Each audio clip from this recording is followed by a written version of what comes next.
안녕하십니까. 오늘 칼빈의 기독교 강요 제3권 그리스도의 은혜를 얻는 방도 제5장 보석서를 보충하는 것들을 위한 장치로서 면죄부와 연옥에 대해서 살펴봅니다. 칼빈은 제1절에서 면죄부의 해악에 대해서 이렇게 말합니다. 이 보석설에서 면죄부가 파생되었다. 그래서 로마 카톨릭주의자들은 보석을 이루는데 우리 능력이 모자라기 때문에 면죄부로 보충하는 것이다. 그래서 이 면죄부는 그리스도와 순교자들의 공로를 분배하는 것이다. 그리고 교황이 교서를 통해서 그것을 분배하는 것이다. 이렇게 말합니다.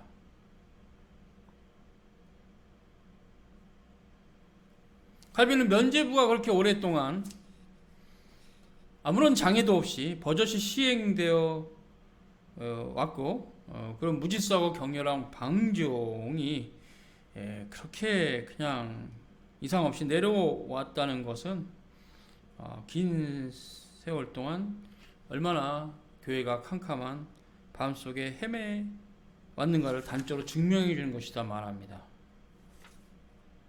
그래서 이 면죄부의 해악은 매우 크다. 그래서 성경의 가르침과 면죄부의 가르침이라는 제목으로 로마 카톨릭주의자들은 그리스도와 거룩한 사도들과 순교자들의 공로를 교회 보고라고 부르면서 거기로부터 이제 그런 보고를 관리할 책임을 로마 카톨릭, 로마의 주교가 특히 위임을 받아서 그것을 관장하는 것이다. 그래서 이제 몇 년 동안 유효한 면죄부는 교황이 발부하고 100일 정도 유효한 면죄부는 추기경이, 한 40일 정도 유효한 면죄부는 주교들이 발부한다. 이렇게 로마 카톨릭이 말한다고 이렇게 전하고 있어요. 근데 이것은 굉장히 위험한 것이다. 그리스도의 보혈의 공로를 욕되게 하는 것이다. 이렇게 말합니다.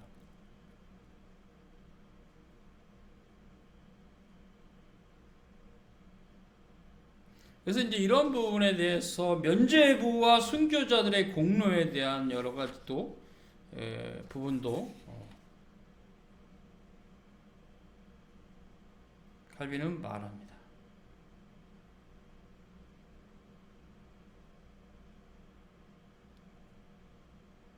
로마의 주교 레오의 이야기를 인용했는데요.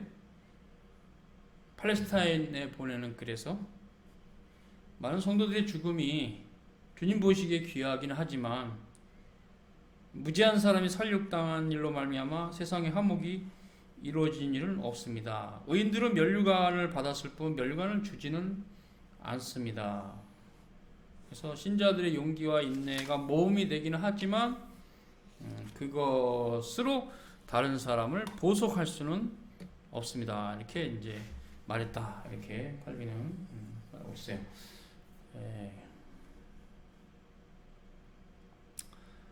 그렇기 때문에 면죄부와 순교자들의 관계성, 순교자들의 그런 거룩한 삶이 면죄부의 공로가 된다는 것은 근거가 없다. 이렇게 말합니다. 그래서 골로새 1장 24절에 그리스도의 남은 고난을 그의 몸된 교회를 위해서 내 육체 채운다는 사도 바울의 진술은 잘 이해를 해야 된다. 그렇게 말합니다. 그래서 이것은 그리스도의 구속의 보속이 아니고 이제 채워 넣는다. 그리스도의 보혈의 공로가 모자라니까 우리의 공로로 채워 넣는다. 이런 식이 아니라는 얘기죠. 이 본문의 해석은 골로새 1장 24절의 해석은 바울이 여기서 교회를 위해서라는 말을 덧붙인 것은 이것이 보석의 의미가 아니라 그가 한 수고를 통해서 교회를 강건하게 세우는 그런 의미다. 이렇게 말하고 있어요. 때문에 그것은 주님의 교회를 위해서 사도 바울이 행하였던 수고, 또 그것은 바울의 사명이죠. 또 그것도 하나님의 은총이죠. 그래서 이 문제는 뭐 성인들의 가치를 말하는 본문이 아니다. 그것이 아니다 이렇게 말하고 있어요.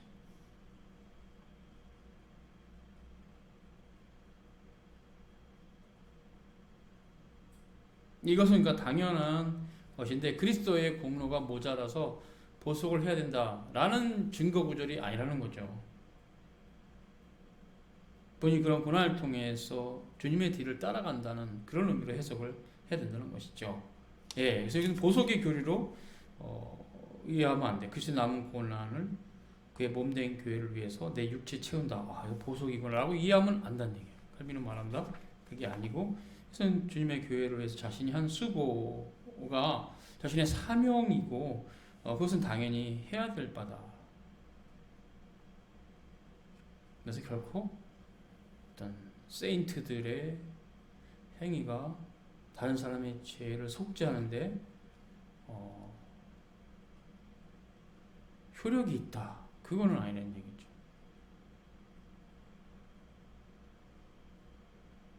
하나님이 내게 주신 직분을 따라 하나님의 말씀을 성취하는 것, 이 일을 하는 것이다 라는 의미라. 어거스틴은 그리스도의 고난은 머리로 보면 오직 그리스도에게만 있는 것이요 온 몸으로 보면 그리스도와 교회에 있다. 그리하여 바울이 그리스도의 남은 고난을 내 육체에 채우라고 한 것은 그리스도의 지체에 속한다면 그리스도의 지체에 속하지 않은 자에게 당하는 온갖 고난이 바로 그리스도의 남은 고난인 것이다. 그리스도는 내가 여러분에게로 들어가는 문이다 라고 말했고 그리스도의 값주시고 사신 그 양들이기 때문에 다른 것은 지불되는 게 없다.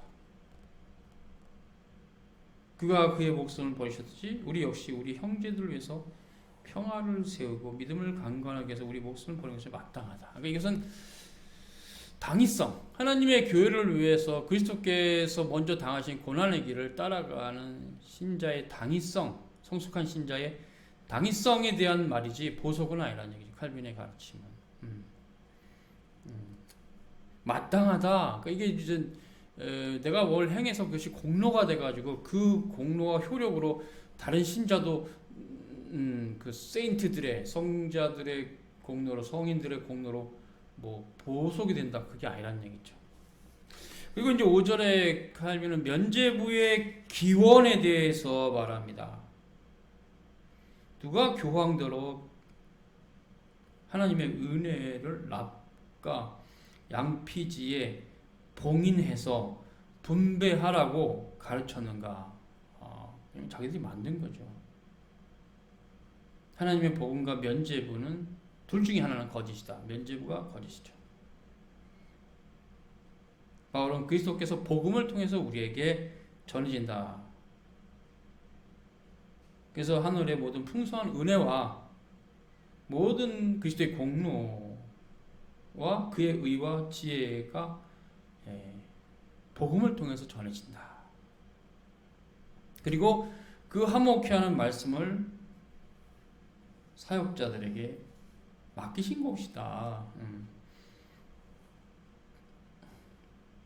그래서 그 교제 안에 들어오게 하는 것이지 면죄부하고 아무 상관없다. 근데 면죄부는 자꾸 교황이 창고에서 은혜의 적은 분량을 꺼내서 특정한 장소에 납과 양피지에 싸서 봉인해두고 그걸 이제 조금씩 끄집어내서 교인들에게 나눠준다. 그래서 그리스도와 성인들의 공로다 이렇게 한다는 거죠. 그리고 이제 이것에 대한 기원에 대해서 칼빈은 아주 옛날에는 참여하는 자들에게 감당할 수 없을 만큼 엄청나고 무거운 보석이 부과되는데 그것으로 사람들을 짓눌리고 있는 상태에서 완화시켜주기 위해서 교회에 청하였고 교회의 권위로 보석이 면제되는 것을 가리켜 면제라고 불렀다. 이것도 문제죠. 뭔가 보석이 부과되었다는 것도 문제고 그 짓눌려 있다는 것도 문제며 그 짓눌림을 교회가 면죄부로 해결해 준다는 것도 문제예요. 굉장히 문제의 교리다. 그리고 이제 6절에 연옥 교리를 반박하는데요. 연옥과 보석, 그러니까 이제 지금 연옥설과 보석의 교리와 조금 더 있다 나타나는 죽은 자를 위한 기도는 아주 서로 연결되어 있는 위험한 교리입니다. 이 가르침은 하나님의 말씀과는 아무 상관이 없다. 이것은 중세시대의 호기심과 경솔함으로 꾸며진 이야기다. 이렇게 칼빈은 말합니다. 사탄의 강교로 조작된 것이다. 이렇게 칼빈은 말해요. 그리고 성경의 몇몇 구절들을 로마 카톨릭이 가져오는 것은 지극히 성경 해석에 대한 왜곡이다. 이렇게 말해요. 그래서 뭐 연옥에 대한 여러 반론, 그러니까 복음서의 증거나 뭐 빌립보서, 계시록, 마카베 증거에 대한 반론을 쭉 기록합니다. 그래서 근거가 없다. 연옥설에 대한 로마 카톨릭이 근거로 되는 그 복음서나 빌립보서, 계시록, 마카베 증거들은 사실 관계가 틀렸다. 왜곡이지, 곡해죠. 국회죠.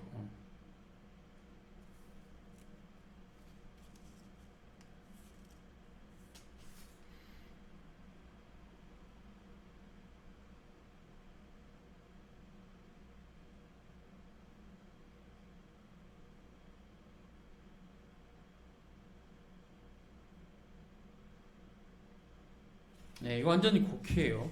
곡해예요. 이 세상과 어느 세상에서 사함을 얻지 못하는 죄가 있다. 성령 거역하면 그러면 사함을 얻는 죄도 있다. 어느 세상에서 그 어느 세상은 뭐냐 이제 죽은 거죠. 그래서 연옥에서 사함을 받을 수 있다. 이제 이런 식으로 해석한다는 거 굉장히 위험한 해석이죠. 네, 굉장히 위험해요. 그 빌립보서나 계시록이나 마카베의 증거에 대해서도 특히 이제 빌립보서 2장 10절에 모든 무릎이 그리스도에게 이제 경배하는데 땅 아래에 있는 자들도 경배하는데 이 땅 아래에 있는 자들이 바로 연옥에 있는 자들 이렇게 해석한다는 거죠. 야, 바울은 여기서 그저 통치권이 그리스도에게 있다는 말을 하는 것이다 이렇게 말했어요. 우리가 다 하나님 심판대 앞에 서리라 기록돼서 주께서 이르시되 내가 살았노니 이 모든 무릎이 내게 꿇을 것이요. 로마서 14장 10절 11절 이사야 40장 24절. 그래서 계시록에 있던 내가 떠드니 하늘 위에 땅 위에 땅 아래 바다 위에 또 그 가운데 모든 피조물이 보좌 앉으신 어린 양에게 찬송과 존귀와 영광과 권세를 돌린다. 계시록 5장 13절입니다. 이 부분도 틀렸다. 이게 해석이 땅 아래에 있는 게 연옥에 있는 사람 말한 게 아니다. 거기서 피조물은 이성 없는 피조물도 말한 것인데 이것은 뭐냐? 그리스도께서 창조주로서 영광을 받으시는 것이다. 그래서 그들이 창조주 영광을 선포한다는 사실을 선언한 것 뿐이다. 선언하는 것 뿐이다. 이렇게 말하고 있어요. 그러니까 마카베오서에서는 하나님 말씀이 아니다. 이렇게 말하고 있어요. 저는